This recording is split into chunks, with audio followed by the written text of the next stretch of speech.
जिस तरह से आप तमाम दोस्त जानते हैं कि महाराष्ट्र के अंदर विधानसभा का चुनाव हो रहा है।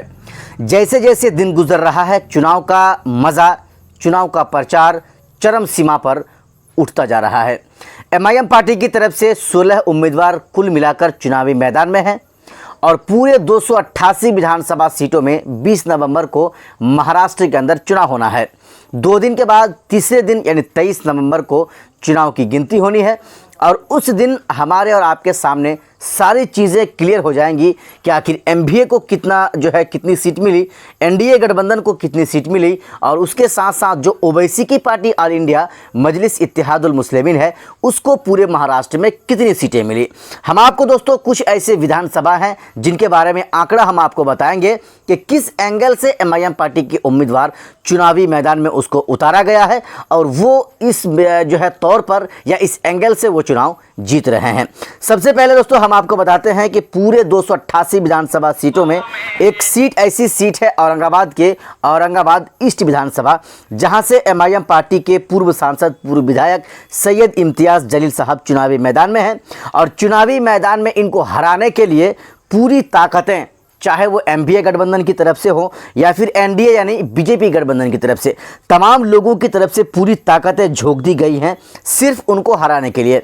हम आपको दोस्तों कुछ ऐसे आंकड़े बताने वाले हैं इस वीडियो के अंदर जिस आंकड़े से आपको भी पता लग जाएगा कि एमआईएम पार्टी का कितना विधायक इस बार बन सकता है। सबसे पहले हम आपको बताते हैं मालेगांव से मुफ्ती इस्माइल साहब जो वर्तमान में एमआईएम पार्टी के विधायक हैं और आप जानते हैं कि 2019 में तकरीबन इन्होंने 1,17,000 वोट लाकर चुनाव जीता था। इस बार भी ये इंशाअल्लाह चुनाव जीतेंगे। भले ही चुनाव यानी कि जीतने का मार्जिन वोटों का जो अंतराल है वो कुछ कम हो सकता है, लेकिन इंशाअल्लाह वो चुनाव जीतेंगे, इस बात का मुहर लग चुका है। आगे हम आपको बताएंगे कि एमआईएम पार्टी के जो दूसरा विधायक वर्तमान में महाराष्ट्र के अंदर है वो है दोस्तों धुलिया सिटी से फारूक शाह साहब एमआईएम के विधायक हैं और इनको 2019 में तकरीबन 45 से 46 हज़ार वोट मिला और इतने वोट लाकर वो चुनाव जीत गए। इन दोनों विधानसभा सीटों में तो एमआईएम पार्टी के विधायक हैं ही और इंशाल्लाह ये दोनों विधायक बनेंगे ही। ज़रा हम आपको थोड़ा सा आगे लिए चलते हैं। एक ऐसा चेहरा है जो एमआईएम पार्टी का बड़ा चर्चित चेहरा है, जब भी बोलते हैं तो फर्राटेदार बोलते हैं, मुसलमानों की आवाज़ को उठाने के लिए डरते नहीं हैं, कतराते नहीं हैं। आप जानते हैं एक वारिस पठान साहब हैं, एमआईएम पार्टी के पूर्व विधायक हैं और वर्तमान में नेशनल स्पोक्स पर्सन हैं, यानी कि वो राष्ट्रीय प्रवक्ता हैं एमआईएम पार्टी के। उनको इस बार भाईकल्ला से उम्मीदवार नहीं बनाया गया, उनको इस बार भिवंडी से उम्मीदवार बनाया गया। 2014 में जब वारिस पठान साहब चुनाव लड़ते हैं भाईकल्ला से तो उनको धमाकेदार जीत होती है। उनके 5 साल के कार्यकाल के बाद जब 2019 में फिर से विधानसभा की बारी आती है, साहब चुनाव तो लड़ते हैं, समर्थन तो लोग करते हैं लेकिन उतना ज़्यादा नहीं करते हैं, उतना ज़्यादा वोट लोग देते नहीं हैं जिससे कि वो फिर से अगले 5 साल के लिए विधायक बन जाए। खैर 2019 में वो चुनाव हार जाते हैं और जब 2024 यानी हाल ही में अभी वर्तमान में जब विधायक लड़ने की बारी आई तो एमआईएम पार्टी ने उसे भाईकल्ला से हटाकर भिवंडी से अपना उम्मीदवार बना दिया है। हम आपको दोस्तों बताते हैं भिवंडी में क्या हुआ था। 2019 में एमआईएम पार्टी वहां पर चुनाव लड़ी थी। चुनाव लड़ने के बाद वहां से मोहम्मद खालिद को उम्मीदवार बनाया गया था जिसमें उन्होंने 43,000 के आसपास वोट लाया था, लेकिन साहब चुनाव हार गए थे और जो कांग्रेस पार्टी का वहां पर उम्मीदवार था उनको वहां पर 28,000 वोट मिलता है। कहीं ना कहीं जो समीकरण वहां का ये कह रहा है कि अगर कांग्रेस पार्टी वहां पर अपना उम्मीदवार नहीं उतारती तो एमआईएम पार्टी को कोई ताकत चुनाव जीतने से नहीं रोक सकता था। लेकिन सवाल यहां पर यह होता है सिर्फ एमआईएम पार्टी ही बीजेपी को हराए, इसका ठेका एमआईएम क्यों ले, या फिर मुसलमान ही बीजेपी को हराए, इसका ठेका मुसलमान क्यों लें। अब यहां पर होता यह है कि भिवंडी से खालिद साहब का टिकट कटता है और वारिस पठान साहब को यहां से टिकट दिया जाता है। वारिस पठान साहब चुनाव प्रचार करते हैं, लोगों के घर घर जाते हैं, पैदल यात्राएं करते हैं। ओवैसी साहब और अकबरुद्दीन ओवैसी साहब दोनों भाइयों का वहां पर धमाकेदार जनसभा भी होता है। कितने लोग ओवैसी की बातों पर लब्बैक कहेंगे, कितने लोग अकबरुद्दीन ओवैसी की बातों पे इंस्पायर होकर उनको वोट करेंगे, ये तो 2024 यानी 20 नवंबर के बाद 23 नवंबर को हमारे और आपके सामने जाहिर हो जाएगा।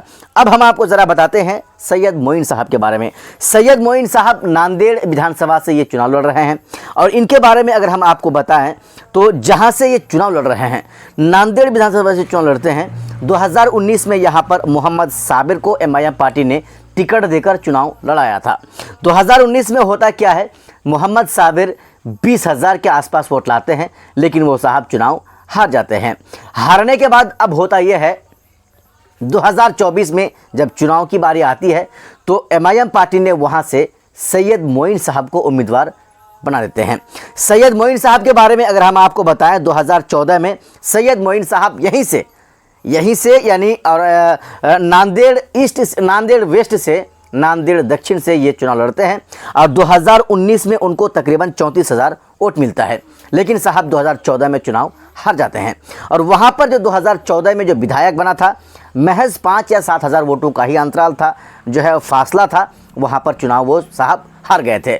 2019 में उसको उम्मीदवार नहीं बनाया जाता है, लेकिन 2024 में हाल में एमआईएम पार्टी फिर उसको नांदेड़ दक्षिण से अपना उम्मीदवार बना देती है। अब वहाँ के लोगों का समीकरण ये आ रहा है, वहाँ के लोग अब ये कहते हैं कि इस बार हम सैयद मोइन को चुनाव करेंगे, उनको वोट करेंगे। ये मैं नहीं, ये सैयद मोइन साहब के सभा में आने वाली भीड़ बता रही है, भीड़ कह रही है। अब ज़रा हम आपको तीसरे नंबर पर बताते हैं बाइकल्ला के बारे में। बाइकल्ला में जनाब फैयाज खान साहब को टिकट दिया जाता है। बाइकल्ला से, जहां से 2014 में वारिस पठान साहब विधायक बने थे, 2019 में वो हार गए थे। अब की बार जब वारिस पठान को जब भिवंडी से चुनाव लड़ाया जा रहा है तो वहां पर फैयाज खान को टिकट एमआईएम पार्टी देती है और उसको चुनावी मैदान में उतार देती है। फैयाज खान के बारे में अगर हम आपको बताएं, ये साहब पूर्व विधायक हैं और पहले एमआईएम पार्टी से इनका नाता था, यानी एमआईएम पार्टी में ये थे, लेकिन जब चुनाव की बारी आई तो इस साहब जो है ये एमआईएम पार्टी को छोड़कर कुछ दिनों पहले वो दूसरी पार्टी में शामिल हो गए थे, लेकिन जब चुनाव का वक्त आया, एंड वक्त में वो फिर एमआईएम पार्टी में शामिल होते हैं। उनकी घर वापसी होती है और एमआईएम पार्टी उनको ही टिकट देकर फिर से यानी कि बाइकल्ला से उम्मीदवार बना देती है। अब ज़रा हम आपको बताते हैं आगे बढ़ के, औरंगाबाद जिला में 6 विधानसभाएं हैं। उन 6 विधानसभाओं में 2 ऐसा विधानसभा है जहां से एमआईएम ने अपना उम्मीदवार को उतारा है।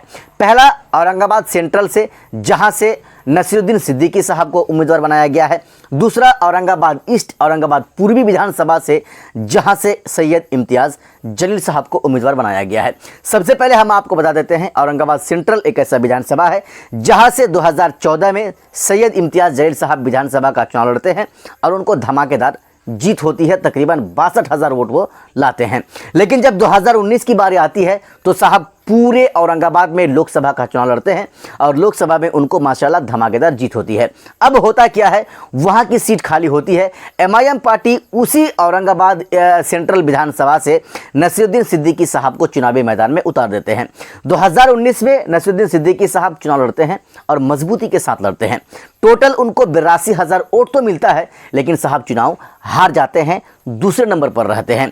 अब इस बार जब बात आई चुनाव की, विधानसभा की, तो नसीरुद्दीन सिद्दीकी साहब को वहां से उम्मीदवार बनाया गया है और इस बार माशाल्लाह भीड़ ये गवाही दे रही है कि नसीरुद्दीन सिद्दीकी साहब विधायक बन रहे हैं एमआईएम पार्टी की तरफ से।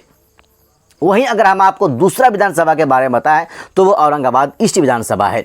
औरंगाबाद ईस्ट विधानसभा एक ऐसा विधानसभा है जहां से पूरे महाराष्ट्र के लोगों की नज़र इसी विधानसभा में है। इस विधानसभा में लोगों की नज़र इसलिए है कि सब चाहता है कि एमआईएम पार्टी से इम्तियाज़ जलील सिर्फ चुनाव ना जीते, हार जाए, क्योंकि इम्तियाज़ जलील एक ऐसी हस्ती है, एक ऐसा शख्स है जो मुसलमानों की आवाज़ को बुलंद करता है, जो मजलूमों की आवाज़ को अपनी आवाज़ समझकर पार्लियामेंट के अंदर हो या विधानसभा के अंदर वो बखूबी उठाता है। और जो जनरली मुद्दे हैं, जो इशूज़ हैं पूरे हमारे मुल्क में, तमाम मुद्दों को लेकर सबसे पहले अगर किसी का मुंह खोलता है, किसी की ज़ुबान से कोई सेंटेंस निकलता है तो वो ओवैसी है, एमआईएम पार्टी है और ओवैसी के नेता लोग हैं। हम आपको बताते हैं कि यहाँ से एमआईएम पार्टी ने सैयद इम्तियाज़ जलील साहब को चुनावी मैदान में उतारा है और यहाँ से वो इंशाअल्लाह चुनाव जीत रहे हैं। इस बार का भी लगभग मोहर लग चुका है। बाकी दोस्तों, आपने हमारा इस पूरा वीडियो को देखा। वीडियो लंबा ज़रूर था, लेकिन आपके लिए इन्फॉर्मेटिव ज़रूर था। आइए आपसे मिलते हैं, तब तक के लिए आप देखते रहिए हमारे चैनल के